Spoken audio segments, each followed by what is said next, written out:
চীন ও রাশিয়া দুই পরাশক্তি আবারও এক মঞ্চে। জাপান সাগরের উত্তাল ঢেউয়ের মাঝে শুরু হয়েছে 3 দিনব্যাপী বিশাল যৌথ সামরিক মহড়া। জয়েন্ট C-2025 নামের এই মহড়া ঘিরে নড়ে চড়ে বসেছে গোটা বিশ্ব। এই মহড়ার আয়োজনে স্পষ্ট বার্তা, যুক্তরাষ্ট্রের নেতৃত্বে গড়ে ওঠা বৈশ্বিক ব্যবস্থার বিপরীতে নিজেদের কৌশলগত অংশীদারিত্বকে আরও দৃঢ় করতে চাইছে বেইজিং ও মস্কো। চীনের প্রতিরক্ষা মন্ত্রণালয়ের তথ্য অনুযায়ী রুশ শহর ভ্লাদিভস্টোকের উপকূলবর্তী জলসীমায় এই মহড়া শুরু হয়েছে। অংশ নিচ্ছে চীনের 4টি আধুনিক যুদ্ধজাহাজ, যার মধ্যে রয়েছে গাইডেড মিসাইল ধ্বংসকারী শাওশিং ও উরুমচি। সঙ্গে রয়েছে রুশ নৌবাহিনীর জাহাজগুলোও। মহড়ার অনুশীলনগুলো কেবল সাধারণ সামরিক প্রস্তুতির চেয়ে অনেক বেশি। সাবমেরিন উদ্ধার, যৌথ পানডুবি প্রতিরোধ, আকাশ প্রতিরক্ষা, ক্ষেপণাস্ত্র প্রতিরোধ এবং সমুদ্র যুদ্ধ সব কিছু যেন ভবিষ্যতের সম্ভাব্য সংঘাতের মহড়া। মহড়ার শেষে চীন ও রাশিয়া যৌথভাবে প্রশান্ত মহাসাগরের নির্দিষ্ট এলাকায় টহলও দেবে, তাই নিশ্চিত করেছে উভয় দেশ। উল্লেখ্য, 2012 সাল থেকে জয়েন্ট সি নামের এই যৌথ সামরিক মহড়া হয়ে আসছে নিয়মিত।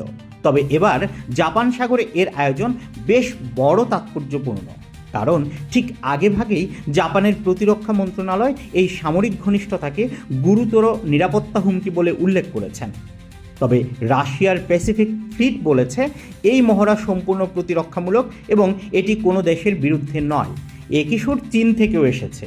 বেইজিংয়ের দাবি, এই মহড়ার একমাত্র উদ্দেশ্য হলো চীন রাশিয়ার কৌশলগত সম্পর্ক আরও গভীর করা। তবে এখানে কিছু অপ্রকাশ্য বার্তাও আছে।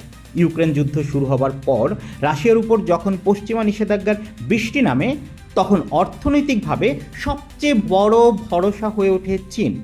যদিও বেইজিং প্রকাশ্যে মস্কোর আগ্রাসনের নিন্দা করেনি, বরং বারবারই নিজেকে নিরপেক্ষ পক্ষ বলে দাবি করে এসেছে। পশ্চিমাদের দৃষ্টিভঙ্গি ভিন্ন।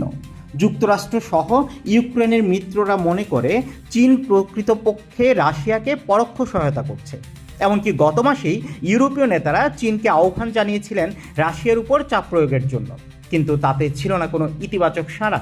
চীন বলেছে তারা সংঘাত থামাতে চায়, কিন্তু পশ্চিমা দেশগুলোকেই সংঘাত দীর্ঘায়িত করার জন্য দায়ী করছে।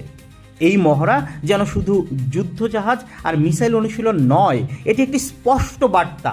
একদিকে চীন রাশিয়ার কৌশলগত বন্ধুত্ব, অন্যদিকে বিশ্ব রাজনীতিতে নতুন মেরুকরণের সম্ভাবনা।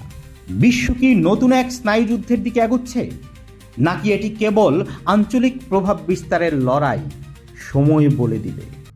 Suman Salauddin, international desk, zero TV.